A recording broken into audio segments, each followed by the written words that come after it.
तो चलिए सबसे पहले बात करते हैं अजमेर की, जहां भाजपा ने अपने प्रत्याशियों को मैदान में उतारा है। बात करें अगर अजमेर उत्तर की, तो वासुदेव देवनानी जो कि मंत्री भी रह चुके हैं भाजपा में, उन्हें चुनावी मैदान में उतारा गया है। लगातार चौथी बार विधायक रह चुके हैं वासुदेव देवनानी और भाजपा सरकार में 2 बार मंत्री भी रह चुके हैं और इसी के साथ संघ की पृष्ठभूमि का भी अदा करते हैं और शिक्षा जैसे बड़े विभाग भी वासुदेव देवनानी संभाल चुके हैं। तो अजमेर उत्तर से भाजपा ने कल वासुदेव देवनानी को चुनावी मैदान में उतारा है।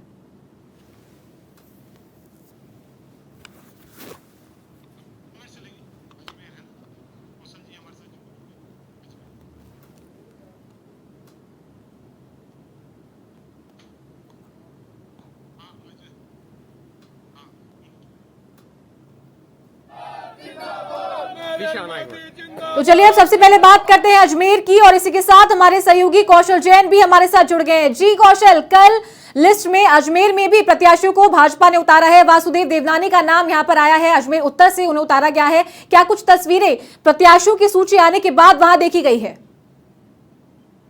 जो देखिए, वासुदेव देवनानी को अजमेर उत्तर से उतारा है, तो वहीं अजमेर दक्षिण से अनीता बघेल पर इस बार भारतीय जनता पार्टी ने वापस दाव खेला है। यह बता दूं कि कल जो भाजपा की 83 लोगों की सूची जारी हुई, उनके अंदर जहां पूर्व मुख्यमंत्री वसुंधरा राजे को शामिल किया गया, तो वही ऐसे चेहरे अजमेर से लिए गए जो पुराने चेहरे हैं, जिन पर भाजपा जीतती आई है। जैसे बात करें अजमेर उत्तर से वासुदेव देवनानी है, अजमेर दक्षिण से अनीता बघेल है, पुष्कर से सुरेश रावत है, ब्यावर से शंकर सिंह रावत है, नसीराबाद से रामस्वरूप लांबा है।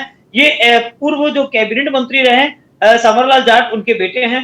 तो वही केकड़ी से शत्रुघ्न गौतम है, जो पहले विधायक रह चुके हैं, और किशनगढ़ से भागीरथ जोशी है, भागीरथ चौधरी हैं, जो सांसद हैं और अभी उनको वर्तमान विधायक बनाया के लिए उतारा गया है, मैदान में उतारा गया है। तो कुल मिलाकर देखा जाए तो भारतीय जनता पार्टी ने अपने सभी पुराने चेहरों पर इस बार दाव खेला है और ये माना जा रहा है कि कहीं ना कहीं भारतीय जनता पार्टी की जो रणनीति रही वो यही है कि पुराने चेहरों के आधार पर ही जीत होगी।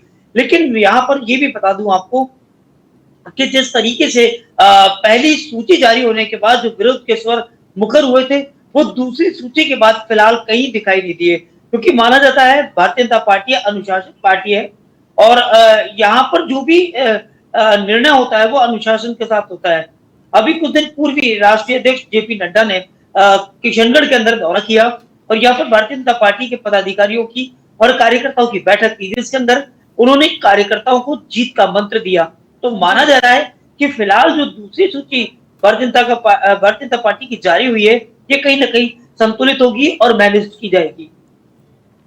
जी कौशल, अगर बात करें सबसे पहले अजमेर उत्तर की, तो वासुदेव देवनानी जो कि 2 बार मंत्री भी रह चुके हैं, उन्हें यहां चुनावी मैदान में उतारा गया है। हालांकि कांग्रेस ने अभी तक अजमेर उत्तर में अपना प्रत्याशी घोषित नहीं किया है।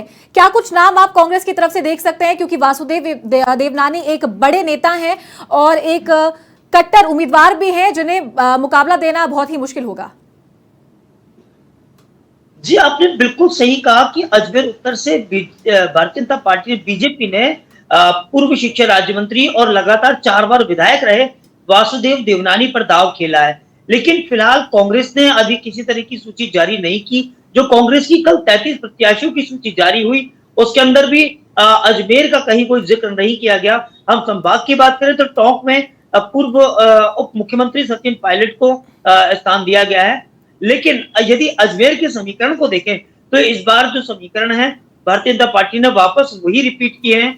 सिंधी समाज को टिकट दिया है, लेकिन कांग्रेस की हम बात करें तो इससे पहले महेंद्र सिंह रलावता को टिकट दिया गया था और वो नहीं जीत पाए थे। उससे पहले डॉक्टर गोपाल भाईटी को टिकट दिया गया था, वो नहीं सीट जीत पाए थे। लेकिन यहाँ पर जो गणित चली थी, यहाँ जो जातिगत रणनीति चली थी, समीकरण चला था, वो सिंधी गैर सिंधीवाद हुआ था, जिसमें वैश्य समाज के लोगों ने एक राय होकर ये कहा था कि यदि वैश्य को टिकट दिया गया तो निश्चित रूप से जीत होगी। लेकिन जीत नहीं हो पाई, क्योंकि यहाँ पर परिसीमन के बाद बड़ी संख्या में जो सिंधी समाज के वोटर्स थे वो विभाजित हुए थे। पहले जो अजमेर उत्तर में जो वोट हुआ करते थे सिंधियों के, वो दक्षिण के अंदर भी करते थे और दक्षिण और उत्तर के वोटों के आधार पर देवनानी की विजय हुई थी। तो वहीं दूसरी ओर भारतीय जनता पार्टी से अजमेर दक्षिण की जो प्रत्याशी है अनीता बघेल, वो भी चुनाव जीती थी, क्योंकि दोनों में पैक्ट हो गया था कि दोनों तरफ जो सिंधी वोटर्स हैं वो बीजेपी को वोट देंगे और जो अदर कास्ट के वोटर्स थे वो इस बार विभाजित हुए थे। लेकिन इस बार समीकरण कुछ अलग होंगे, क्योंकि बड़ी संख्या में जो उत्तर क्षेत्र के सिंधी परिवार थे वो कहीं ना कहीं दक्षिण या शहर के बाहर पलायन किया है। ऐसी स्थिति में जो वैश्य समाज उसका दावा है कि आज की तारीख में उनके पास जो मतदाताओं की संख्या है वो सिंधी जो लोग हैं उनसे कहीं ज्यादा है। लेकिन देखने वाली बात ये होगी कि आखिर कांग्रेस किस पर दाव खेलती है। यदि पुराने समीकरण को ही वापस लाया गया या पुराने चेहरों को वापस जगह दी गई तो फिर सोचना पड़ेगा, रणनीतियां बदलेंगी। और यदि चेहरा बदला गया तो फिर अगर सिंधी को ही प्रत्याशी बनाया गया तो इस बार जो टक्कर वो कांटे की होगी।